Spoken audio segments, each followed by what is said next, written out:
The bottle of champagne felt cold in my hands, a stark contrast to the warmth I had hoped to find inside. I stood on the polished oak floorboards I had paid for, under the recessed lighting I had installed, in the house whose mortgage I had been secretly covering for the last 5 years. It was New Year's Eve, a night for family, and I had come to celebrate with mine. My son, Mark, stood before me, his eyes darting everywhere but to my face. His wife, Chloe, stood just behind his shoulder, a silent puppeteer whose strings were painfully visible. She wore a silk dress that shimmered under the expensive lights, another ghost of my generosity. I had brought the champagne, a vintage they both loved, a small token to add to the mountain of my unacknowledged support. "Dad," Mark started, his voice thin, stretched taut like a wire about to snap. We weren't expecting you." The words didn't land like a punch. They landed like a slow, cold blade sliding between my ribs, precise and devastating. Not expecting me? On New Year's Eve? In the home I had essentially bought for them? I looked past him into the dining room where the table was set for 4 people. 4. Not 3, not 5. A perfect, exclusionary square.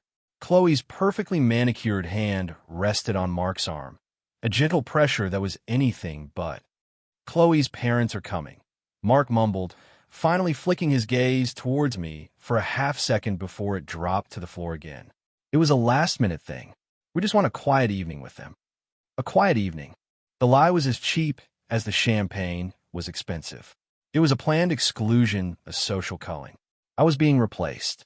My role as patriarch, as father, had been deemed less valuable than that of the new in-laws, the ones with the country club membership and the carefully curated social standing. I looked at my son, this man I had raised, and saw a stranger, a weak-willed shadow controlled by his wife's ambition. The love I felt for him was still there, a deep and aching bedrock, but for the first time, it was being eroded by the bitter waters of contempt. I held the bottle out to him, the condensation making my grip slick. "Well," I said, my own voice sounding distant, unnervingly calm. "You should have this, then, to celebrate." He took it from me, his fingers brushing mine. There was no warmth in his touch. He couldn't even manage a proper thank you. He just held the bottle like it was evidence from a crime scene. I turned without another word and walked to the door I had also paid for. As I pulled it open, I paused and looked back at them, a tableau of betrayal framed in the warm light of their perfect home. "Have a happy New Year, son." I closed the door gently behind me, the click of the latch sounding like a final, definitive gunshot. The cold night air hit my face, and for a moment I just stood on the porch, breathing. Gone. Just gone. The illusion of family, of my place within it, had vanished in the space of a single, cowardly sentence. The drive home was a journey through a graveyard of my own making. Every street corner held a ghost. I passed the bank on Elm Street, the one where I'd sat with a loan officer 5 years ago, setting up the automatic transfer that would silently siphon my retirement savings into Mark's mortgage account every month. I had told myself it was an investment in his future, in my grandchildren's future. But now, it felt like I'd been paying rent to a stranger. I drove past the furniture gallery where Chloe had picked out the sectional sofa that now sat in their living room, the one I'd covered as a housewarming gift that cost more than my first car. Each memory was a nail being hammered into the coffin of my foolish, selfless love. I thought of Eleanor, my late wife. We had saved every penny. We had lived modestly, dreaming of a comfortable retirement, of traveling, of enjoying the fruits of a lifetime of hard work. She would have given Mark anything, just as I had.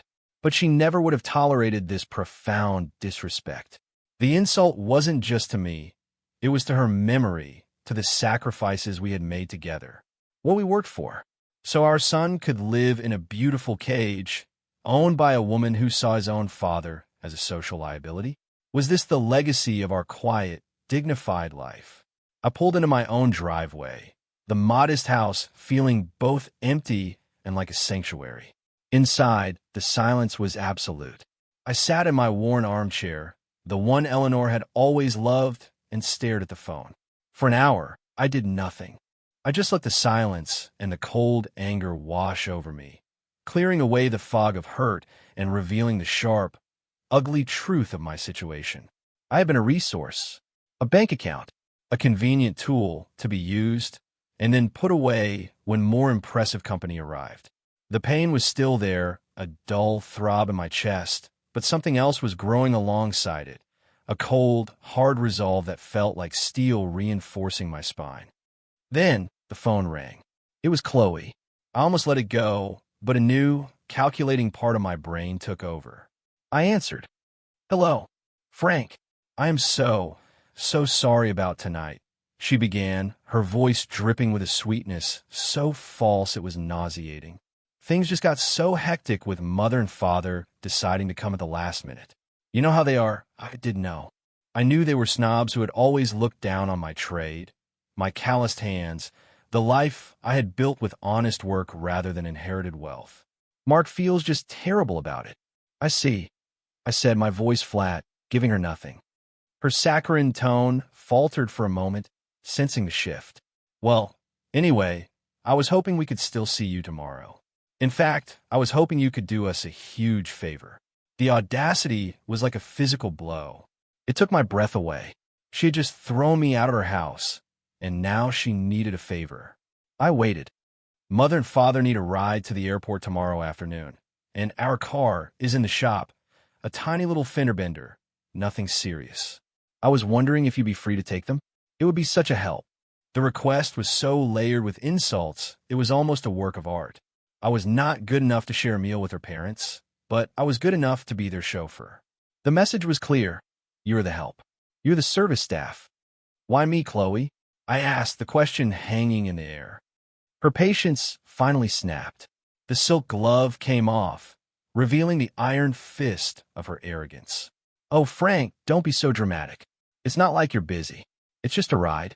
Besides," she added, her voice dropping to a conspiratorial, condescending whisper, "it's better this way. You're not a rival. You're just Mark's dad. You understand. My parents, they appreciate a certain kind of polish. Your wife, Eleanor, she was a lovely woman, I'm sure, but very simple. Salt of the earth. You know, we're just different people."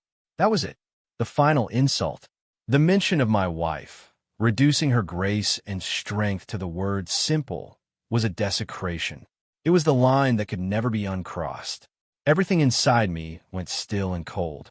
The fire of my anger had burned away all the grief, leaving behind something pure and unbreakable. My decision was made. "Of course, Chloe," I said, my voice now eerily calm. "I understand completely. What time do they need to be picked up?" She gave me the details, smug and triumphant, completely oblivious to the war she had just declared. After we hung up, the house no longer felt empty. It felt clean. It felt like my own again. The path forward was suddenly, blindingly clear. There would be no more sacrifices, no more quiet suffering. There would only be consequences. The next morning, New Year's Day, I did not nurse a hangover. I awoke with a clarity I hadn't felt in years. I went down to the old metal file cabinet in my basement, the one that held the records of my life. I pulled out a thick folder labeled simply Mark. Inside was every document related to the house. The initial loan agreement, my private payment schedule, copies of the bank transfers for the down payment, the receipts for the landscaping, the new roof, the kitchen renovation. I spread them all out on the dining room table, a paper trail of my own foolishness. I spent 2 hours with a calculator and a notepad. I added up every dollar, every cent. The down payment, 63 months of mortgage payments. The property taxes I'd covered twice. The emergency plumbing repair. The custom closets for Chloe. The final sum stared up at me from the page, a number so large it seemed unreal. It was nearly my entire retirement fund. It was the cost of my son's beautiful life and the price of my own erasure. Looking at that number didn't make me sad. It made me furious, but with a cold, productive anger. I picked up the phone and dialed my bank's customer service line. The woman who answered was polite and professional. I gave her my account details.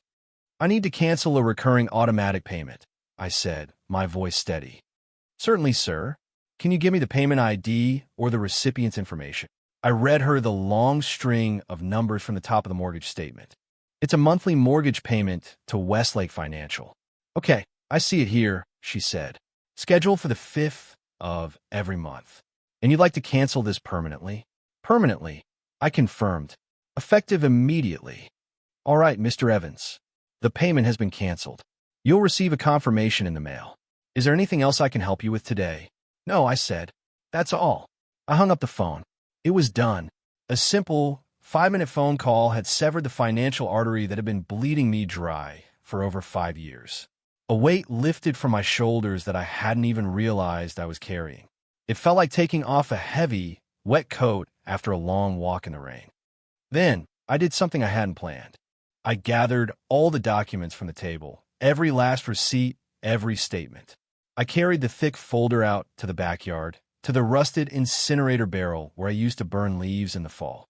I dropped the entire folder inside, doused it with a bit of lighter fluid, and struck a match.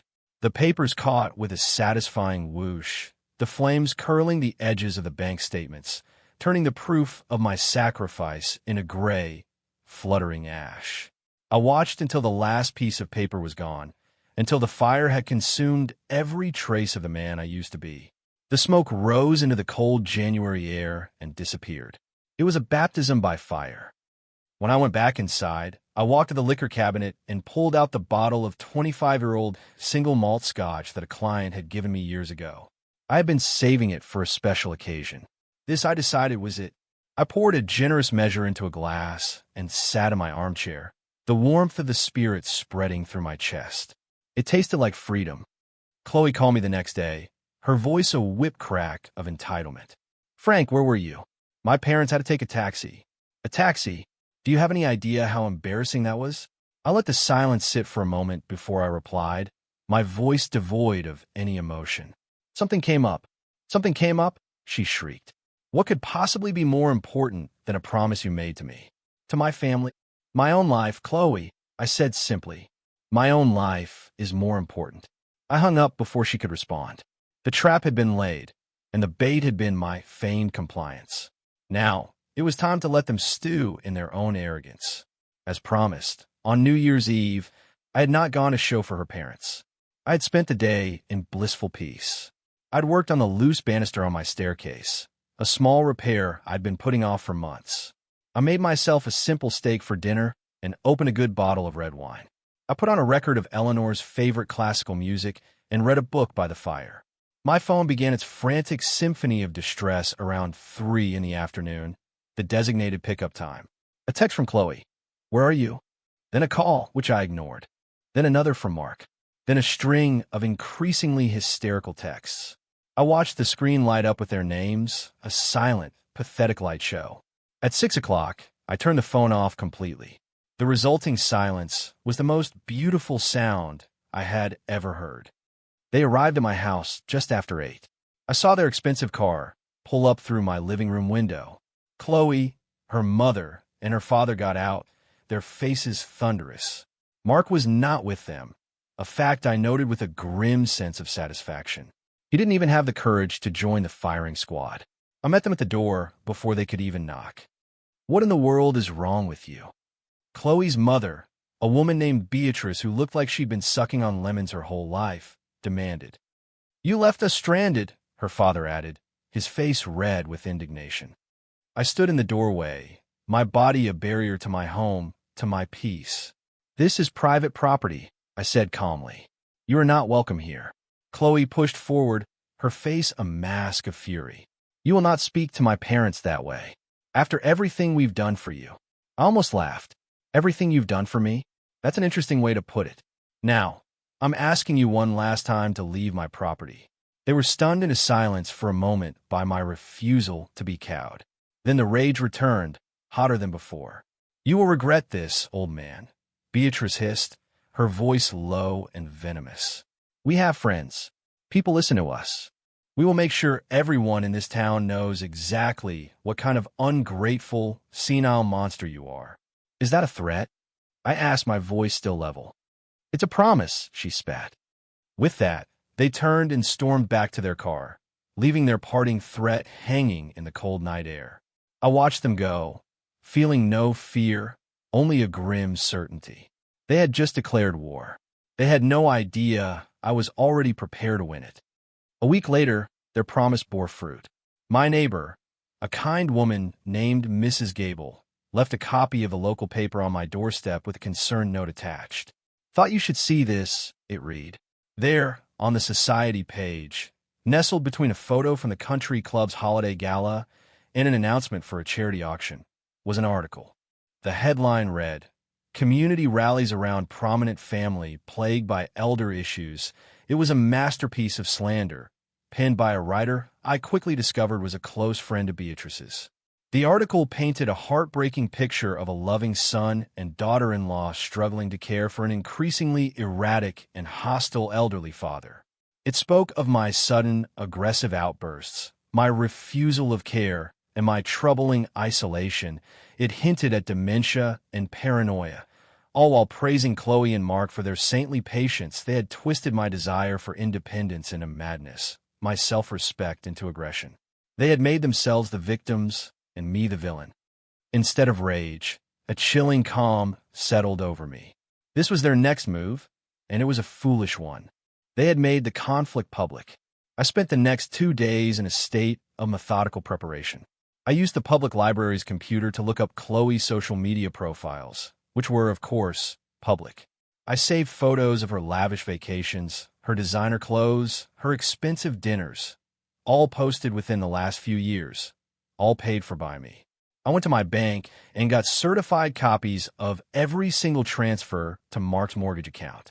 I gathered the receipts for the furniture, the appliances, the landscaping.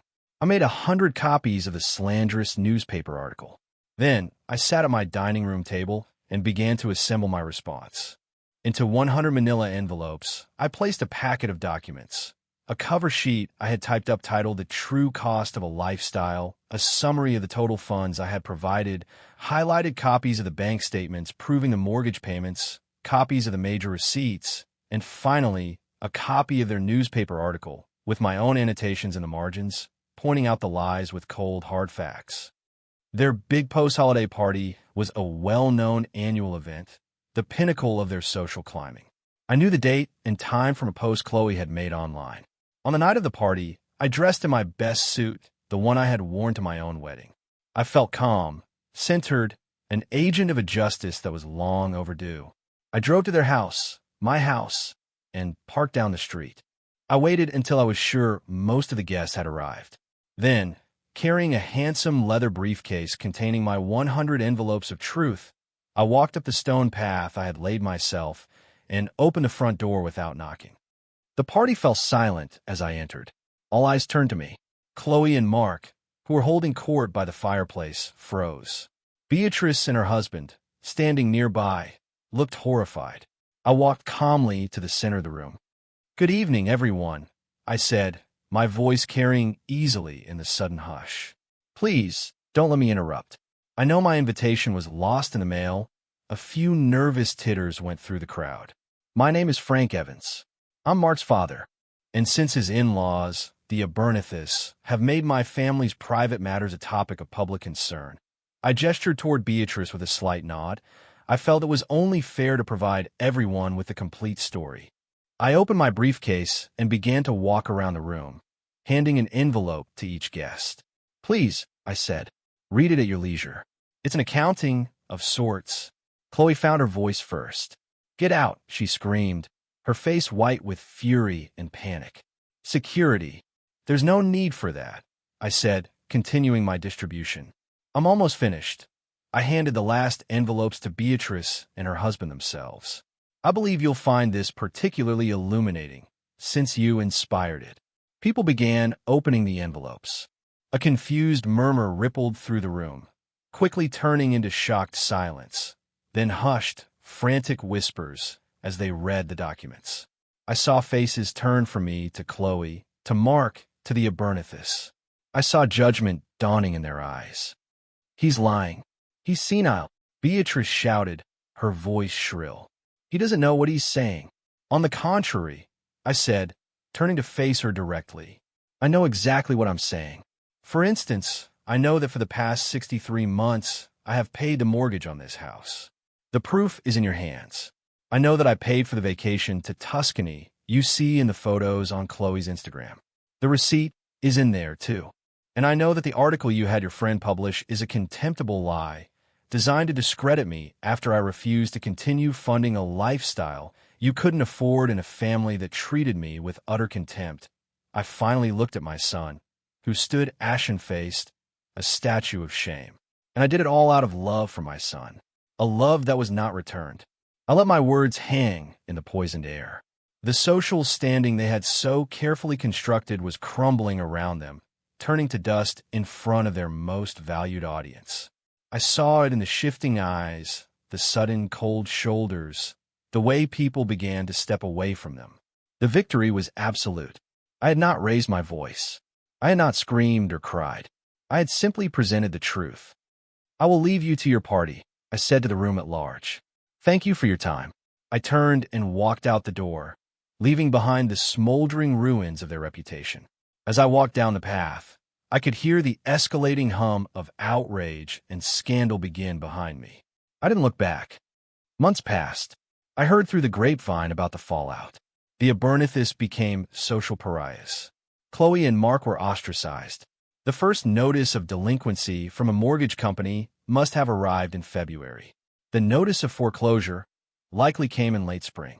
I didn't have to imagine it, because one day, a broken and humbled Mark appeared on my doorstep. He looked thin, tired. He had the look of a defeated army. "Dad," he said, his voice cracking, "we're losing the house." "I know," I said. "I didn't invite him in." "I am so sorry," he choked out, tears finally welling in his eyes. "For everything. For Chloe, for her parents, for what I let happen. I was weak, and I was greedy, and I broke your heart. I am so sorry." It was the first true thing he had said to me in years. I looked at my son, the boy I had raised, and saw a flicker of the man he was supposed to be. I felt a pang of the old love, but it was different now, tempered with the hard-won steel of my new reality. "I accept your apology, Mark," I told him, and I meant it. "But the money is gone. There is no bailout. I can't fix this for you." He nodded, tears streaming down his face. He had expected it.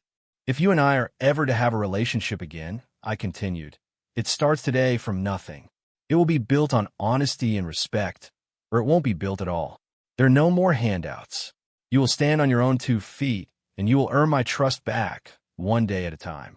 He left that day with no money, but with the first sliver of a chance at redemption. The house went into foreclosure a month later. I heard they moved into a small apartment on the other side of town. Our relationship is a slow, careful process of rebuilding, but the foundation is now solid rock instead of sand. My life is my own now. I spent the spring fixing up my house, painting the trim, planting a garden in the backyard where Eleanor's roses used to be. My sister and her family come for dinner every Sunday. We laugh and talk, and the house is filled with a genuine warmth I had forgotten existed. I'm not a bank account. I'm not a chauffeur. I am a father, a brother, a friend. I am a man who, after being pushed to the very edge, finally learned the true value of his own name. I am at peace, in a house that is truly mine, looking forward to a future I control.